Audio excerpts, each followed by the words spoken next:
Welcome again from the bunker to Comfort and Courage. I'm Father Jim Perra, and I'm the rector of Grace Episcopal Church in Traverse City, Michigan.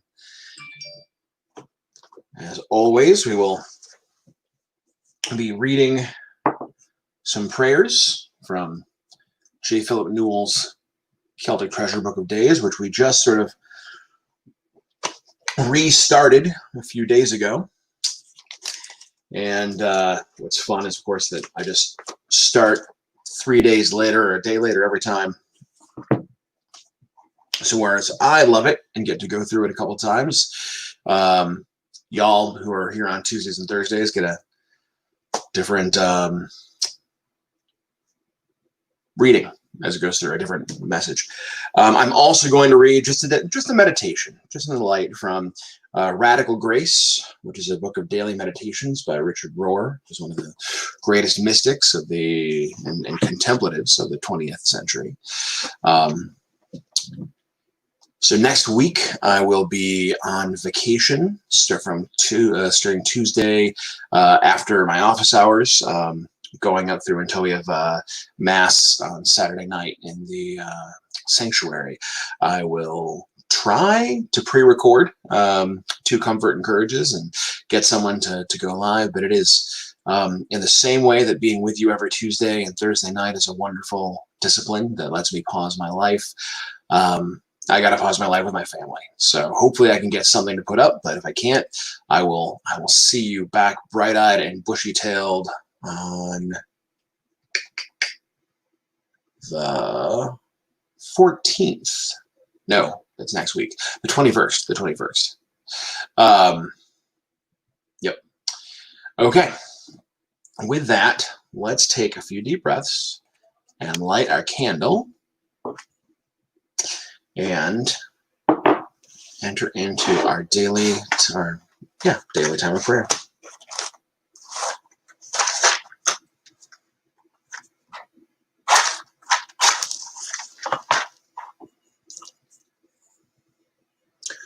I'm going to need a new candle pretty soon.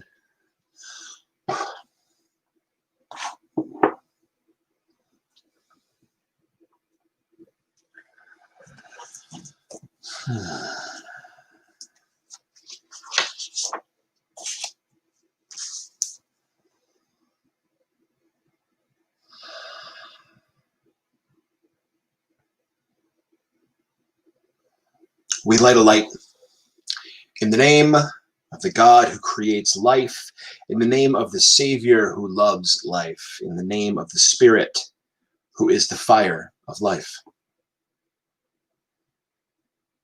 Let us be still and aware of God's presence within and all around us.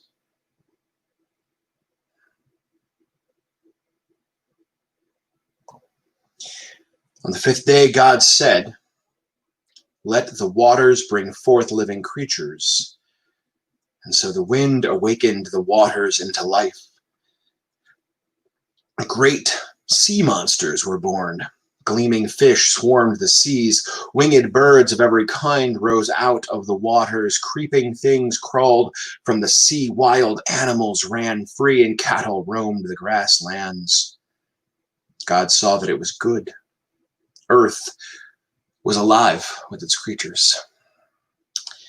And there was evening and morning, creation's 5th day. That is, of course, a paraphrase from Genesis. Blessed are you in earth, sea, and sky, O God. Let the whales and everything that swims praise you. Let the birds and all creatures of the air praise you. Let earth's wild beasts and the cattle of every field praise you. For you are the God of all creation. So I selected this passage from Richard Rohr, which is called Transformation and Change. Because our gospel passage this Sunday is the one about the sower who throws seed everywhere and based on what kind of soil the seed lands in. It sort of has different strengths and vulnerabilities regarding the development of a faith life and our relationship with God. And I've been thinking about how that relates to our experience right now of being in a bit of a different soil, right? We're all used to being in this soil of gathering together in physical proximity once a week, embracing each other, being able to get our hands dirty in ministry. And this COVID, I think, has changed the soil out from under us. And because of that, we're experiencing, well, I tell you what, let me read what Father Rohr has to say on this, and you can tell me if it's useful later. There is a difference, Richard Rohr says, between change and transformation. Change happens when something old dies and something new begins. I am told that planned change is as troublesome to the psyche as unplanned change, in fact, often more so.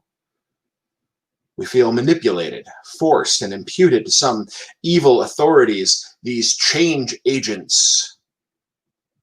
But change might or might not be accompanied by transformation of soul.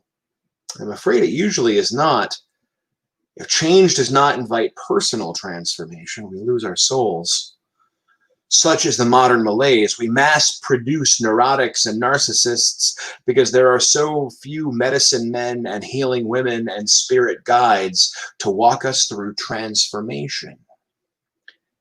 At times of change, the agents of transformation must work overtime, even though few will hear them. The ego would sooner play victim or too quick victor than to take the ambiguous road of transformation. We need change agents. And we change agents need a simple virtue, faith. It is still the rarest of commodities because it feels like nothing, at least nothing that satisfies our need to know, to fix, to manage, to understand. Faith goes against the grain. Transformation in times of change is the exception, but it is also the norm. Deutero-Isaiah was written in exile. Francis of Assisi emerged as the first clocks turned time into money, and the martyrs of El Salvador spilled their blood during the last gasps of colonial and economic oppression. Nothing new seems to happen except when the old dies. But the old does not die gracefully. It always takes hostages. These have the potential of building bridges to the next coming of Christ.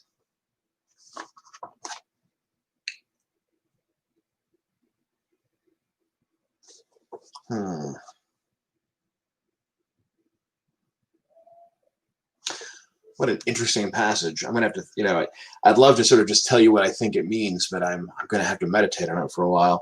The old does not die gracefully. It always takes hostages, period. These have the potential of building bridges to the next coming of Christ.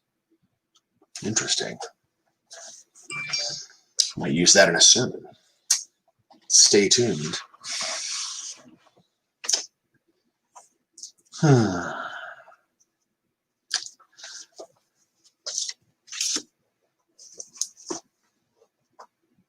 In the silence of our hearts or in spoken words, let us give thanks for the gift of this day and pray for the life of the world. I am praying tonight for all of us in the ways we can't hear each other. I've been both reading more and more in various news outlets about,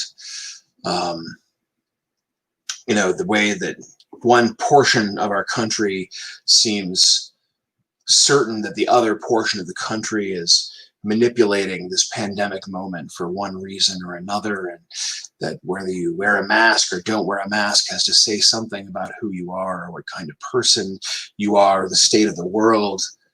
And so I'm praying for all of us, and the fact that there seems to be some deep subtext, some rift, some feeling of love lost that we just can't seem to get at. So we find these proxies that are just nonsensical.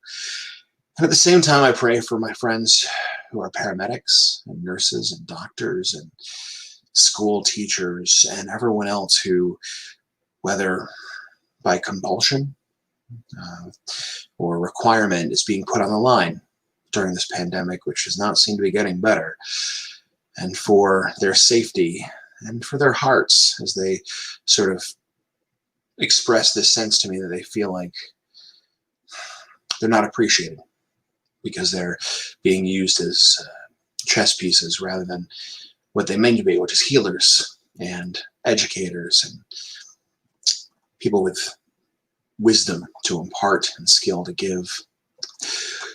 All right, that's what I'm praying for tonight. I don't know what you're praying for, but you can put it in the comments if you'd like, or email me if you have anything you'd like me to spend some time on. In making the creatures, O God, you called the senses into being and named them as good. Our tasting and touching, in our smelling, hearing, and seeing, may we be alive to the mystery of life and alert to finding you in all things. The blessings of heaven, the blessings of earth, the blessings of sea and of sky on those we love this day and on every human family.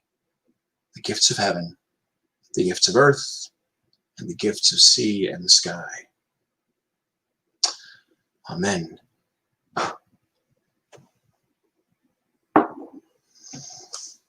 Let's see.